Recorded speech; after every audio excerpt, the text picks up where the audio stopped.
আমন্ত্রণ গ্লোবাল টাইমে বিশ্বের নানা প্রান্তের খবর নিয়ে আপনাদের সাথে আছি আমি সারা মেহজাবিন। এবার বিস্তারিত। ফিলিস্তিনের গাজায় যুদ্ধবিরতি বাড়ানোর মার্কিন প্রস্তাব হামাস প্রত্যাখ্যান করায় উপত্যকাটিতে পুনরায় সামরিক অভিযান শুরু করেছে ইসরায়েল। এরই মধ্যে দখলদারদের বিমান হামলায় প্রাণ হারিয়েছে 400-র বেশি ফিলিস্তিনি। একতরফাভাবেই যুদ্ধবিরতি বাতিল করছে তেল আবিব, এমন দাবি হামাসের। অবশেষে আবারও শুরু হলো ভয়াবহ আগ্রাসন। যুদ্ধবিরতির আলোচনা ভেস্তে যাওয়ায় ফিলিস্তিনের গাজায় আবারও বিমান হামলা শুরু করলো ইসরায়েল। এরই মধ্যে প্রাণহানি হয়েছে, বাড়ছে হতাহতের সংখ্যাও। ইসরায়েলি প্রধানমন্ত্রী বেনিয়ামিন নেতানিয়াহুর কার্যালয় জানিয়ে দিয়েছে আরও জোরদার করা হবে হামলা। বিমান হামলায় হামাস কমান্ডার ও রাজনৈতিক কর্মকর্তাদের লক্ষ্যবস্তুতে পরিণত করা হয়েছে বলেই দাবি করছে তেল আবিব। এমনকি স্থল হামলা চালানোর হুমকিও দিয়েছে ইসরায়েলি সামরিক বাহিনী। এদিকে সর্বশেষ এই হামলা শুরুর আগে মার্কিন প্রেসিডেন্ট ডোনাল্ড ট্রাম্পের সাথে তেল আবিব পরামর্শ করেছিল বলেই জানিয়েছে হোয়াইট হাউস। প্রেসিডেন্ট ট্রাম্প স্পষ্ট বার্তা দিয়েছেন, হামাস, হুথি, ইরান যারাই কেবল ইসরায়েলকে নয় বরং যুক্তরাষ্ট্রকে আতঙ্কিত করতে চায় তাদের মূল্য দিতে হবে। সমস্ত নরক ভেঙে পড়বে।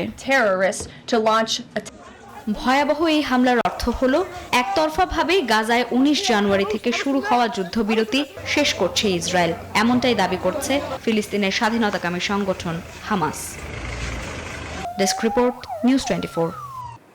ফিলিস্তিনের অবরুদ্ধ গাজা উপত্যকার মানুষের জন্য 2 মার্চের পর থেকে কোনো খাদ্য সহায়তা প্রবেশ করেনি বলে জানিয়েছে জাতিসংঘের আওতাধীন বিশ্ব খাদ্য কর্মসূচি WFP।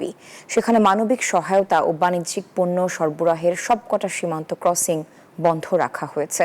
পবিত্র রমজানে চরম দুর্ভোগে পড়েছেন উপত্যকার বাসিন্দারা। বিশুদ্ধ পানির জন্য প্রতিনিয়ত লড়াই করতে হচ্ছে তাদের। 18 মার্চ অবধি টানা 16 দিন ধরে গাজাবাসীর জন্য কোনো ধরনের খাদ্য সহায়তা পাঠাতে পারেনি মানবিক সহায়তা দেয়া সংস্থাগুলো। ইউক্রেনের শান্তি প্রতিষ্ঠা নিয়ে আজ মঙ্গলবার রুশ প্রেসিডেন্ট ভ্লাদিমির পুতিনের সাথে ফোন আলাপ করবেন মার্কিন প্রেসিডেন্ট ডোনাল্ড ট্রাম্প। এরই মধ্যে শান্তি চুক্তির অনেক বিষয়ই পুতিনের সাথে একমত হয়েছেন বলে জানিয়েছেন ট্রাম্প। তবে তাকে আগাম মন্তব্য না করার আহ্বান জানিয়েছে কানাডা। এদিকে কোন পথে গড়াবে 2 রাষ্ট্রপ্রধানের আলোচনা তা নিয়ে সন্দিহান কিয়েভের বাসিন্দারা। রুশ প্রতিপক্ষের সাথে মঙ্গলবারের বহুল প্রতীক্ষিত ফোন আলাপের আগেই ট্রুথ সোশ্যালে এ নিয়ে এক পোস্ট করেন মার্কিন প্রেসিডেন্ট ডোনাল্ড ট্রাম্প। সেখানে লেখেন, প্রেসিডেন্ট ভ্লাদিমির পুতিনের সাথে ফোন আলাপের জন্য তিনি অধীর আগ্রহে অপেক্ষা করছেন। প্রতি সপ্তাহেই উভয় পক্ষের 2500 সেনার মৃত্যু হয়। এটি এখনই শেষ হওয়া উচিত। অনেক কিছু কাজ এখনো বাকি। তবে দ্বিপাক্ষিক আলোচনা শুরুর আগেই ট্রাম্পকে কোনো মন্তব্য না করার আহ্বান জানালেন কানাডার নতুন প্রধানমন্ত্রী মার্ক কার্নি। ইউক্রেনের শান্তি চুক্তির ইচ্ছা প্রমাণ করতে পুতিনকে চ্যালেঞ্জ করেছে যুক্তরাজ্য ও ফ্রান্স। পুতিনই ইউক্রেনে যুদ্ধ চালিয়ে যাচ্ছেন এবং এটিকে দীর্ঘায়িত করছেন বলে সোমবার ফের অভিযোগ করলেন ইউক্রেনের প্রেসিডেন্ট ভলোদিমির জেলেনস্কি। যুদ্ধবিরতির মার্কিন প্রস্তাবটি অনেক আগেই বাস্তবায়িত হতে পারত, তবে এটা এখন বিশ্বের সকলের কাছে স্পষ্ট যে পুতিনই এই যুদ্ধকে দীর্ঘায়িত করছেন। প্রস্তাবের প্রতিক্রিয়ায় পুতিন একটি সহজ হ্যাঁ বলতে পারছেন না। এদিকে ট্রাম্প পুতিনের আলোচনা সত্যি ইউক্রেনের শান্তি ফেরাতে পারবে কিনা তা নিয়ে সন্দেহ প্রকাশ করেছে কিয়েভের বাসিন্দারা। নিবির আমিন, নিউজ 24। টানা তৃতীয় দিনের মতো হুথি বিদ্রোহীদের স্থাপনা লক্ষ্য করে হামলা চালিয়েছে যুক্তরাষ্ট্র। এতে নারী, শিশু সহ অন্তত 53 জন বেসামরিক নাগরিকের প্রাণ গেছে বলে জানিয়েছে ইউনিসেফ। তবে হুথিদের পাল্টা হামলার খেসারত ইরানকে দিতে হবে বলে হুঁশিয়ারি দিয়েছেন মার্কিন প্রেসিডেন্ট ডোনাল্ড ট্রাম্প। এদিকে ইয়েমেনের হুথি নিয়ন্ত্রিত বিভিন্ন অঞ্চলে মার্কিন বিমান হামলার বিরুদ্ধে ক্ষোভ প্রকাশ করেছে দেশটির হাজারো মানুষ।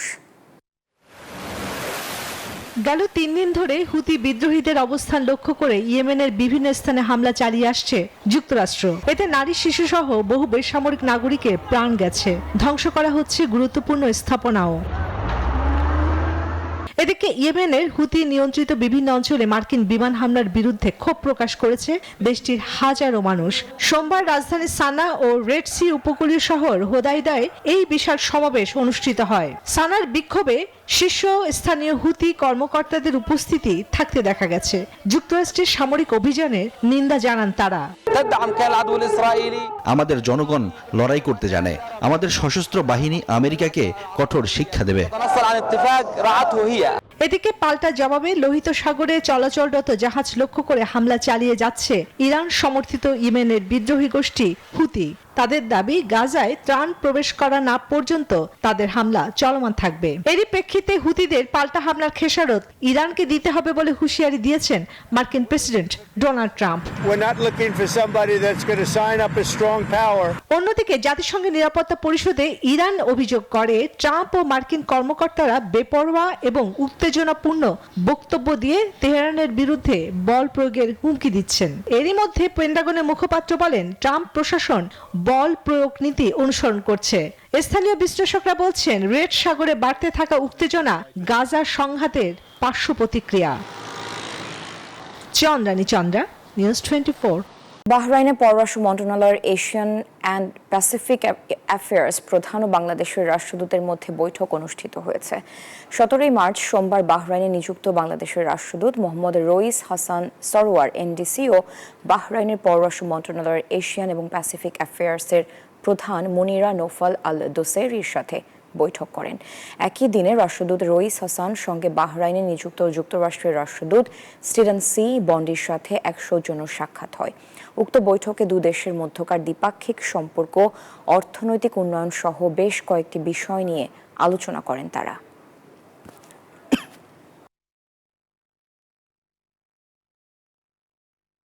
সৌদি আরবে 65 জন শ্রমিকের প্রায় কোটি টাকা আত্মসাৎ করে গা ঢাকা দিয়েছে পিরোজপুরের মঠবাড়িয়ার দুই প্রতারক। এমনকি ভুক্তভোগীদের হুমকি ধমকি দিচ্ছে প্রতারক দল। এ নিয়ে সংবাদ সম্মেলন করে অভিযোগ জানিয়েছেন ভুক্তভোগীরা। রিয়াদে বাংলাদেশ দূতাবাসের রাষ্ট্রদূতের কাছেও লিখিত অভিযোগ দিয়েছেন তারা। সৌদি আরব থেকে রুস্তম খানের তথ্য ও চিত্রে ডেস্ক রিপোর্ট। যে প্রধান 30টি দেশ থেকে প্রবাসী আয় আসে তার মধ্যে সৌদি আরব অন্যতম। মধ্যপ্রাচ্যের এই দেশটিতে প্রবাসীরা দিনরাত কষ্ট করে অর্থ উপার্জন করেন। জীবিকার তাগিদে বাবা মা, ভাই বোন, বন্ধু বান্ধব ও পরিবার পরিজন ছেড়ে পরবাসে কঠোর পরিশ্রম করেন তারা। হাড়ভাঙা পরিশ্রম করা এমন 65 জন শ্রমিকের উপার্জিত অর্থ আত্মসাৎ করে পালিয়েছে পিরোজপুর জেলার মঠবাড়িয়া থানার জহির ও রফিক নামের দুই সহোদর। সৌদি আরবে তাদের তত্ত্বাবধানে ডিউটি করত এসব শ্রমিকরা। রমজানের শুরুতে শ্রমিকদের 2.5 মাসের 2,84,000 সৌদি রিয়াল, বাংলাদেশি মুদ্রায় যা প্রায় 1 কোটি টাকা নিয়ে কর্মস্থলে বেতন পরিশোধ করার কথা ছিল জহির ও রফিকের, কিন্তু তারা সেখানে না গিয়ে পালিয়ে যান। এ নিয়ে সংবাদ সম্মেলন করে তাদের বিরুদ্ধে অভিযোগ তুলে ধরেন ভুক্তভোগী শ্রমিকরা। রিয়াদে বাংলাদেশ দূতাবাসের রাষ্ট্রদূতের বরাবরও লিখিত অভিযোগ করেন তারা। এ সময় দোষীদের গ্রেফতারের মধ্য দিয়ে আইনগত ব্যবস্থা নেয়ার জোর দাবি জানান তারা। এই টাকাগুলো আমি স্থানীয় আমাদের মঠবাড়িয়া তথা পিরোজপুরবাসীর কাছে আমি সহযোগিতা চাচ্ছি যে আমাদের এই শ্রমিকদের টাকাগুলো যেন উদ্ধার করতে পারি।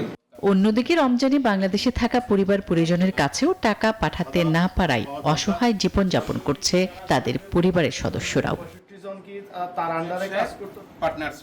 Desk report, news 24।